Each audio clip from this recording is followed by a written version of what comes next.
ನಮಸ್ಕಾರ ಸ್ನೇಹಿತರೆ, ಹೇಗಿದ್ದೀರಿ ಎಲ್ರಿಗೂ ಮೀಡಿಯಾ ಅಪ್ಡೇಟ್ಗೆ ಸ್ವಾಗತ ಸುಸ್ವಾಗತ. ಸ್ನೇಹಿತರೆ, 2025ರ ಈ ಒಂದು ವರ್ಷದಲ್ಲಿ ಈ ಅಕ್ಟೋಬರ್ 8ರ ನಂತರ ತುಲಾ ರಾಶಿಯವರ ಜೀವನದಲ್ಲಿ ಏನೆಲ್ಲ ಬದಲಾವಣೆಗಳನ್ನು ಕಂಡಿದ್ದೀರಿ? ಈ ಅಕ್ಟೋಬರ್ ತಿಂಗಳಿನಲ್ಲಿ ಉಂಟಾಗ್ತಿರುವಂತಹ ಗ್ರಹ ಸಂಚಾರದ ಬದಲಾವಣೆಯಿಂದಾಗಿ ಯಾವುದರಲ್ಲಿ ಶುಭವನ್ನು ಕಾಳುತ್ತೀರಿ, ಯಾವುದರಲ್ಲಿ ಎಚ್ಚರಿಕೆಯನ್ನು ವಹಿಸಬೇಕು ಈ ರಾಶಿಯವರು?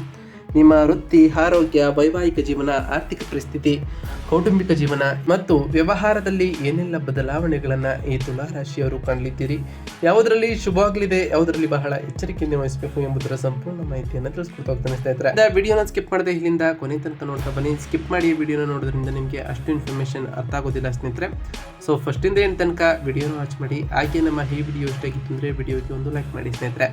ಯಾರೇನೋ ನಮ್ಮ ಚಾನಲ್ನ ಸಬ್ಸ್ಕ್ರೈಬ್ ಮಾಡ್ಕೊಂಡಿಲ್ಲ ಅವರು ಈಗಲೇ ಸಬ್ಸ್ಕ್ರೈಬ್ ಮಾಡ್ಕೊಳ್ಳಿ. ಸಬ್ಸ್ಕ್ರೈಬ್ ಮಾಡ್ಕೊಂಡು ಪ್ರತಿನಿತ್ಯ ವಿಡಿಯೋನ ವಾಚ್ ಮಾಡ್ತಿರೋರಿಗೆ ಥ್ಯಾಂಕ್ ಯು ಸೋ ಮಚ್ ಅಂತ ಹೇಳ್ತಾ, ಇನ್ನು ತಡ ಮಾಡೋದು ಬೇಡ ಸ್ನೇಹಿತರೆ.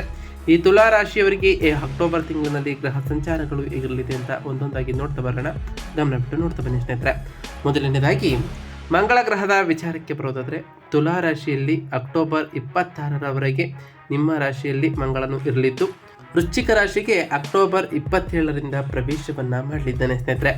ಇನ್ನು ಶುಕ್ರ ಗ್ರಹದ ವಿಚಾರಕ್ಕೆ ಬರೋದಾದರೆ, ಸಿಂಹ ರಾಶಿಯಲ್ಲಿ ಅಕ್ಟೋಬರ್ 8ರವರೆಗೆ ಶುಕ್ರನು ಇರಲಿದ್ದು, ಅದಾದ ನಂತರ ಕನ್ಯಾ ರಾಶಿಗೆ ಅಕ್ಟೋಬರ್ 9ರಿಂದ ಪ್ರವೇಶವನ್ನು ಮಾಡಲಿದ್ದಾನೆ. ಇನ್ನು ಬುಧ ಗ್ರಹದ ವಿಚಾರಕ್ಕೆ ಬರೋದಾದರೆ, ಕನ್ಯಾ ರಾಶಿಯ ಅಕ್ಟೋಬರ್ 1 ಮತ್ತು 2ರಲ್ಲಿ ಇದ್ದು, ತುಲಾ ರಾಶಿಗೆ ಅಕ್ಟೋಬರ್ 3ರಿಂದ 23ರವರೆಗೆ ಇದ್ದರೆ, ವೃಶ್ಚಿಕ ರಾಶಿಗೆ ಅಕ್ಟೋಬರ್ 24ರಂದು ಪ್ರವೇಶವನ್ನು ಮಾಡಲಿದ್ದಾನೆ ಸ್ನೇಹಿತರೆ.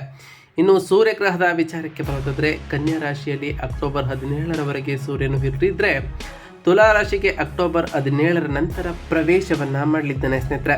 ಇನ್ನು ಗುರುಗ್ರಹದ ವಿಚಾರಕ್ಕೆ ಬರೋದಾದರೆ, ಮಿಥುನ ರಾಶಿಯಲ್ಲಿ ಅಕ್ಟೋಬರ್ 17ರವರೆಗೆ ಗುರು ಇರಲಿದ್ದು, ಕಟಕ ರಾಶಿಗೆ ಅಕ್ಟೋಬರ್ 18ರಂದು ಪ್ರವೇಶವನ್ನು ಮಾಡ್ತಾ ಬಂದರೆ, ಶನಿ ಗ್ರಹದ ವಿಚಾರಕ್ಕೆ ಬರೋದಾದರೆ, ಶನಿಯು ಮೀನರಾಶಿಯ 6ನೇ ಮನೆಯಲ್ಲಿ ಈ ತಿಂಗಳಿಡೀ ಇರಲಿದ್ದಾನೆ.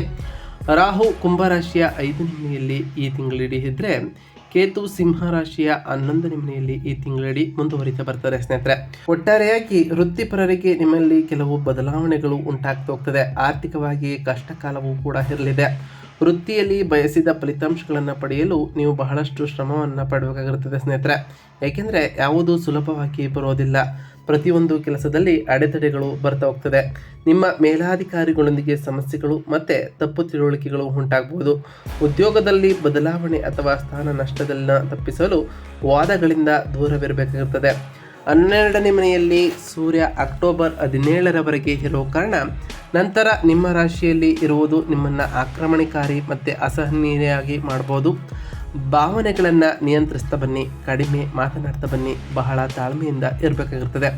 ಅಕ್ಟೋಬರ್ 9ರಿಂದ 12ನೇ ಮನೆಯಲ್ಲಿ ಶುಕ್ರನು ಇರೋ ಕಾರಣ ಭಾವನೆಗಳು ಏರಿಳಿತಗೊಳ್ಬೋದು. ಕೆಲವೊಮ್ಮೆ ಅಶಾಂತಿ, ಕೆಲವೊಮ್ಮೆ ಶಾಂತಿಯುತವಾಗಿ ಎನಿಸ್ಬೋದು ಸ್ನೇಹಿತರೆ. ಸಮತೋಲನವನ್ನು ಕಾಪಾಡಿಕೊಳ್ಳಲು ಈ ಟೈಮ್ನಲ್ಲಿ ಪ್ರಯತ್ನವನ್ನು ಮಾಡಬೇಕಾಗಿರ್ತದೆ ಈ ರಾಶಿಯವರು. ಇನ್ನು ವೃತ್ತಿ ಮತ್ತು ಉದ್ಯೋಗದ ವಿಚಾರಕ್ಕೆ ಬರೋದಾದರೆ, ಈ ಮೊದಲ 2 ವಾರಗಳು ಒತ್ತಡ ಮತ್ತು ಕೆಲಸದಲ್ಲಿ ಏಕಾಗ್ರತೆ ಮತ್ತು ನಿಧಾನಗತಿಯ ಫಲಿತಾಂಶಗಳನ್ನು ಈ ಮೊದಲ 2 ವಾರಗಳಲ್ಲಿ ಕಾಣ್ತಾ ಬರ್ತೀರಿ. 1ನೇ ಮನೆಯಲ್ಲಿ ಬುಧನು ಅಕ್ಟೋಬರ್ 3ರಿಂದ 23ರವರೆಗೆ ಇರೋ ಕಾರಣ ದಾಖಲೆಗಳನ್ನು ಅಚ್ಚುಕಟ್ಟಾಗಿ ಇಡಬೇಕಾಗಿರುತ್ತದೆ. ಅಕ್ಟೋಬರ್ 18ರಿಂದ ನಿಮ್ಮ 10ನೇ ಮನೆಯಲ್ಲಿ ಉಚ್ಚ ಸ್ಥಾನದಲ್ಲಿರುವಂತಹ ಗುರು ಬೆಂಬಲವನ್ನು ನೀಡಲು ಪ್ರಯತ್ನವನ್ನು ಪಡ್ತಾನೆ. ಮೇಲಾಧಿಕಾರಿಗಳೊಂದಿಗೆ ಮಾರ್ಗದರ್ಶನ ಮತ್ತು ಮನ್ನಣೆಯು ಕೂಡ ಕ್ರಮೇಣ ಸುಧಾರಿಸ್ತಾ ಬರ್ತದೆ ಸ್ನೇಹಿತರೆ. ಆದರೆ ತ್ವರಿತ ನಿರ್ಧಾರಗಳನ್ನು ಎಂದಿಗೂ ತೆಗೆದುಕೊಳ್ಬೇಡಿ. ಕೊನೆಯ ವಾರದಲ್ಲಿ ಬುಧ 2ನೇ ಮತ್ತು ಮಂಗಳ 2ನೇ ಮನೆಗೆ ಸಾಗೋ ಕಾರಣ ಮಾತು ಅರಿತವಾಗ್ಬೋದು. ವಿಮರ್ಶೆಗಳು ಮತ್ತು ಮಾತುಕತೆಗಳಲ್ಲಿ ವಿನಯಶೀಲರಾಗಿ ಈ ರಾಶಿಯವರು ಇರಬೇಕಾಗಿರ್ತದೆ ಸ್ನೇಹಿತರೆ. ಇನ್ನು ಆರ್ಥಿಕ ವಿಚಾರದ ಬಗ್ಗೆ ಮಾತನಾಡ್ತಾ ಬರೋದಾದರೆ, ಆರ್ಥಿಕವಾಗಿ ಈ ಅಕ್ಟೋಬರ್ ತಿಂಗಳು ನಿಮಗೆ ಅಧಿಕ ಖರ್ಚುಗಳಿಂದ ಕೂಡಿರಲಿದ್ದು, ವಿಶೇಷವಾಗಿ 3ನೇ ವಾರದಿಂದ ಹಣವು ಮನೆ ಮತ್ತು ವಾಹನದ ದುರಸ್ತಿಗಾಗಿ ಅಥವಾ ಐಷಾರಾಮಿಗಳಿಗಾಗಿ ಹೋಗುವಂತಹ ಚಾನ್ಸಸ್ ಕೂಡ ಇರಲಿದ್ದು, ಮನೆ ಅಥವಾ ಆಸ್ತಿ ಖರೀದಿಗೆ ಇದು ಉತ್ತಮವಾದಂತಹ ತಿಂಗಳಾಗಿರೋದಿಲ್ಲ. ಹೊಸ ಹೂಡಿಕೆಗಳನ್ನು ಈ ಟೈಮ್ನಲ್ಲಿ ತಪ್ಪಿಸಬೇಕಾಗಿರ್ತದೆ. ಒಂದು ಸಾಮಾನ್ಯ ಬಜೆಟನ್ನು ಇಟ್ಕೊಂಡು ದೊಡ್ಡ ಖರೀದಿಗಳನ್ನು ಮುಂದೂಡ್ತಾ ಬನ್ನಿ. ಇದರಿಂದ ನಿಮ್ಮ ಆರ್ಥಿಕ ಪರಿಸ್ಥಿತಿಯು ಇನ್ನಷ್ಟು ಸುಧಾರಿಸ್ತಾ ಬರ್ತದೆ ಸ್ನೇಹಿತರೆ. ಇನ್ನು ಕುಟುಂಬ ಮತ್ತು ಸಂಬಂಧಗಳ ವಿಚಾರಕ್ಕೆ ಬರೋದಾದರೆ, ಕೌಟುಂಬಿಕವಾಗಿ ನಿಮಗೆ 3ನೇ ವಾರದಿಂದ ಉತ್ತಮವಾದಂತಹ ಸಮಯವಿರ್ತದೆ. ಜೀವನ ಸಂಗಾತಿ ಮತ್ತು ಕುಟುಂಬ ಸದಸ್ಯರಿಂದ ಬೆಂಬಲವೂ ಕೂಡ ಹೆಚ್ಚಾಗ್ತಾ ಬರ್ತದೆ ಮತ್ತು ನಿಮಗೆ ಧೈರ್ಯವೂ ಕೂಡ ಸಿಕ್ತೋಗ್ತದೆ. ನಿಮ್ಮ ಕುಟುಂಬದ ಸದಸ್ಯರೊಬ್ಬರಿಗೆ ವಿಶೇಷವಾಗಿ ಮಗುವಿಗೆ ಸಣ್ಣ ಆರೋಗ್ಯ ಸಮಸ್ಯೆಗಳು ಬರಬಹುದು. ಮುನ್ನೆಚ್ಚರಿಕೆ ಕ್ರಮಗಳನ್ನು ಪಾಲಿಸ್ತಾ ಬನ್ನಿ. ಸರಿಯಾದ ಆರೈಕೆಗಳನ್ನು ತೆಗೆದುಕೊಳ್ಳಿ. ಈ ತಿಂಗಳು ಸಣ್ಣ ಪ್ರಯಾಣಗಳು ಮತ್ತು ಭೇಟಿಗಳನ್ನು ಕೂಡ ಕಾಣಬಹುದಾಗಿದೆ ಈ ರಾಶಿಯವರು ಸ್ನೇಹಿತರೆ. ಇನ್ನು ಆರೋಗ್ಯದ ವಿಚಾರಕ್ಕೆ ಬರೋದಾದರೆ ಆರೋಗ್ಯದ ದೃಷ್ಟಿಯಿಂದ ಈ ತುಲಾ ರಾಶಿಯವರಿಗೆ ಸಾಮಾನ್ಯವಾಗಿರ್ತದೆ. ನೀವು ತಲೆನೋವು, ಕಣ್ಣಿಗೆ ಸಂಬಂಧಪಟ್ಟಂತಹ ಸಮಸ್ಯೆಗಳು ಮತ್ತು ರಕ್ತ ಉಷ್ಣತೆ ಸಮಸ್ಯೆಗಳಿಂದ ಬಳಲುವಂತಹ ಚಾನ್ಸಸ್ ಕೂಡ ಇರಲಿದ್ದು, ಕಣ್ಣುಗಳಿಗೆ ಸಾಕಷ್ಟು ವಿಶ್ರಾಂತಿಯನ್ನು ನೀಡ್ತಾ ಬನ್ನಿ. ಜಲಸಂಚಾಯನವನ್ನು ಕಾಪಾಡಿಕೊಳ್ತಾ ಬನ್ನಿ. ಅತಿಯಾದ ಬಿಸಿ ಮಸಾಲೆಯುಕ್ತ ಆಹಾರವನ್ನು ತಪ್ಪಿಸಿ. ಕೆಲವರು ಹೊಟ್ಟೆಗೆ ಸಂಬಂಧಪಟ್ಟಂತಹ ಸಮಸ್ಯೆಗಳನ್ನು ಎದುರಿಸಬಹುದು. ಸರಿಯಾದ ಆಹಾರ ಮತ್ತು ದಿನಚರಿಯನ್ನು ಪಾಲಿಸ್ತಾ ಬನ್ನಿ. ನಿಮ್ಮ ದೈನಂದಿನ ಜೀವನದಲ್ಲಿ ವ್ಯಾಯಾಮ ಮತ್ತು ಧ್ಯಾನವನ್ನು ಕಡ್ಡಾಯಗೊಳಿಸಿ ಸ್ನೇಹಿತರೆ. ಇದರಿಂದ ನಿಮ್ಮ ಆರೋಗ್ಯವು ಕೂಡ ಉತ್ತಮವಾಗಿರಲಿದೆ. ಇನ್ನು ವ್ಯಾಪಾರ ಮತ್ತು ಪಾಲುದಾರಿಕೆ ವಿಚಾರದ ಬಗ್ಗೆ ಮಾತನಾಡ್ತಾ ಬರೋದಾದರೆ ವ್ಯಾಪಾರಿಗಳಿಗೆ ಕಷ್ಟಕಾಲವಾಗೂ ಕೂಡ ಇದಾಗಿರಲಿದೆ. ಏಕೆಂದರೆ ನಿಧಾನಗತಿಯ ಬೆಳವಣಿಗೆ ಮತ್ತು ಸಣ್ಣ ನಷ್ಟಗಳನ್ನು ಈ ತಿಂಗಳಿನಲ್ಲಿ ಕಾಣಬಹುದಾಗಿದ್ದು, ಹೂಡಿಕೆಗಳು ಮತ್ತು ಹೊಸ ಉದ್ಯಮಿಗಳಿಗೆ ಇದು ಉತ್ತಮವಾದಂತಹ ತಿಂಗಳಾಗಿರುವುದಿಲ್ಲ. 3ನೇ ವಾರದಿಂದ ನೀವು ಆರ್ಡರ್ಗಳಲ್ಲಿ ಸ್ವಲ್ಪ ಬೆಳವಣಿಗೆಯನ್ನು ಕಾಣ್ತಾ ಹೋಗ್ತೀರಿ. ಆದರೆ ಖರ್ಚುಗಳು ಕೂಡ ಹೆಚ್ಚಾಗುವಂತಹ ಚಾನ್ಸಸ್ ಕೂಡ ಇರಲಿದ್ದು, ಉಳಿತಾಯದ ಕಡೆ ಹೆಚ್ಚಿನ ಗಮನವನ್ನು ಕೊಡ್ತಾ ಬನ್ನಿ. ಖಾತೆಗಳನ್ನು ಬಿಗಿಯಾಗಿ ಇಡಿ ಮತ್ತು ಅಪಾಯಕಾರಿ ಮೈತ್ರಿಗಳನ್ನು ಈ ತಿಂಗಳಿನಲ್ಲಿ ತಪ್ಪಿಸಬೇಕಾಗಿರ್ತದೆ ಸ್ನೇಹಿತರೆ. ಇನ್ನು ವಿದ್ಯಾರ್ಥಿಗಳ ವಿಚಾರಕ್ಕೆ ಬರೋದಾದರೆ ವಿದ್ಯಾರ್ಥಿಗಳಿಗೆ ಅಡೆತಡೆಗಳು ಮತ್ತು ಓದಿನಲ್ಲಿ ಆಸಕ್ತಿ ಕಡಿಮೆ ಆಗುವ ಕಾರಣ ಕಷ್ಟಕಾಲದಿಂದ ಕೂಡಿರಲಿದೆ. 1ನೇ ಮನೆಯ ಮೇಲೆ ಸೂರ್ಯ ಮತ್ತು ಮಂಗಳನ ಪ್ರಭಾವದಿಂದ ಕೋಪ ಮತ್ತು ಒತ್ತಡ ಹೆಚ್ಚಾಗುವಂತಹ ಚಾನ್ಸಸ್ ಕೂಡ ಇರಲಿದ್ದು, ಈ ಟೈಮ್ನಲ್ಲಿ ಬಹಳ ತಾಳ್ಮೆಯಿಂದ ಇರಬೇಕಾಗಿರುತ್ತದೆ ಈ ರಾಶಿಯವರು. ಒಂದು ವೇಳಾಪಟ್ಟಿಯನ್ನು ಕುಳಿತು ಬಯಸಿದ ಫಲಿತಾಂಶಗಳನ್ನು ಪಡೆಯಲು ಶ್ರಮಿಸ್ತಾ ಬನ್ನಿ. ಇದರಿಂದ ಉತ್ತಮವಾದ ಫಲಿತಾಂಶಗಳನ್ನು ಕಾಣ್ತಾ ಬರ್ತೀರಿ.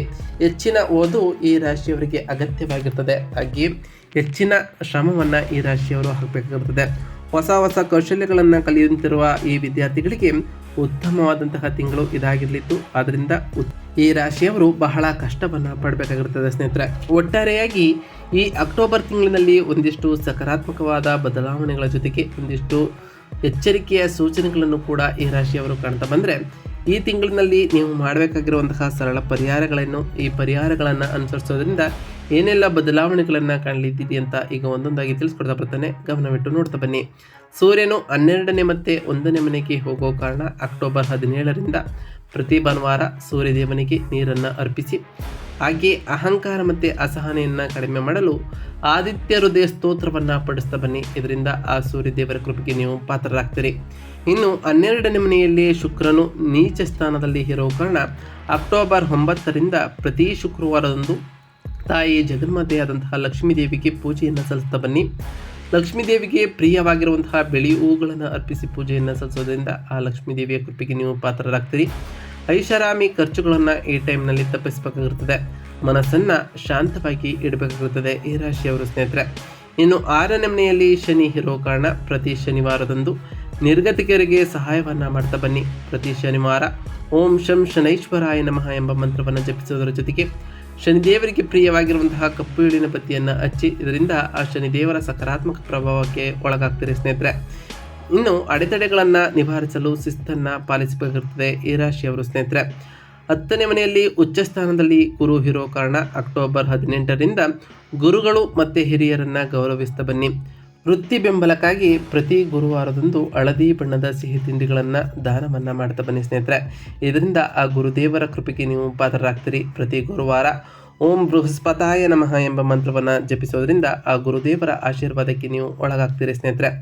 ಇನ್ನು ಮಂಗಳ ಗ್ರಹದ ವಿಚಾರಕ್ಕೆ ಬರೋದಾದರೆ ಮಂಗಳನು 2ನೇ ಮನೆಯಲ್ಲಿ ಅಕ್ಟೋಬರ್ 27ರಿಂದ ಪ್ರವೇಶವನ್ನು ಮಾಡೋ ಕಾರಣ ಪ್ರತಿ ಮಂಗಳವಾರದಂದು ಹನುಮಾನ್ ಚಾಲಿಸವನ್ನು ಪಠಿಸ್ತಾ ಬನ್ನಿ. ಹಾಗೆಯೇ ನಾವು ತಿಳಿಸ್ಕೊಟ್ಟಿರುವಂತಹ ಈ ಎಲ್ಲ ಸರಳ ಪರಿಹಾರಗಳನ್ನು ಈ ರಾಶಿಯವರು ಮಾಡಿದ್ದೆ ಆದರೆ ನಿಮ್ಮ ಜೀವನದಲ್ಲಿ ಸಾಕಷ್ಟು ಬದಲಾವಣೆಗಳನ್ನು ಕಾಣ್ತಾ ಹೋಗ್ತೀರಿ. ನೀವು ಅಂದುಕೊಂಡಿರುವಂತಹ ಕಾರ್ಯಗಳು ಯಾವುದೇ ಅಡೆತಡೆ ಇಲ್ಲದೆ ನೆರವೇರ್ತಾ ಹೋಗ್ತದೆ ಅಂತ ಹೇಳ್ತಾ, ಹಾಗೆ ಕಮೆಂಟ್ನಲ್ಲಿ ಓಂ ಶನೈಶ್ವರಾಯ ನಮಃ, ಓಂ ಅಂಗರಾಯಕಾಯ ನಮಃ, ಓಂ ಗುರುವೇ ನಮಃ, ಓಂ ಲಕ್ಷ್ಮೀನಾರಾಯಣಾಯ ನಮಃ, ಓಂ ಸೂರ್ಯದೇವಾಯ ನಮಃ ಎಂದು ಕಮೆಂಟ್ ಮಾಡಿ ಸ್ನೇಹಿತರೆ. ಆ ಶನಿದೇವರು, ಮಂಗಳದೇವ, ಗುರುದೇವ, ಸೂರ್ಯನಾರಾಯಣ ಹಾಗೆ ಲಕ್ಷ್ಮೀ ತಾಯಿ ನಿಮಗೆ ಆಯುಷ್ಯ ಆರೋಗ್ಯ ಸಮೃದ್ಧಿಯನ್ನು ಕೊಟ್ಟು ಕಾಪಾಡಲಿ. ನೀವು ಅಂದುಕೊಂಡಿರುವಂತಹ ಕಾರ್ಯಗಳು ಯಾವುದೇ ಅಡೆತಡೆ ಇಲ್ಲದೆ ನೆರವೇರಲಿ. ಹಾಗೆ ನಿಮ್ಮ ಕೆಲಸಗಳೆಲ್ಲವೂ ಕೈಗೂಡಲಿ ಅಂತ ಆ ದೇವರಲ್ಲಿ ಕೇಳ್ಕೊಳ್ತಾ ಇವತ್ತಿನ ಒಂದು ವಿಡಿಯೋನ ಮುಗಿಸ್ತೀನಿ ಸ್ನೇಹಿತರೆ. ಸಿಗ್ತೀನಿ ಮತ್ತೊಂದು ವಿಡಿಯೋದೊಂದಿಗೆ. Thank you for watching.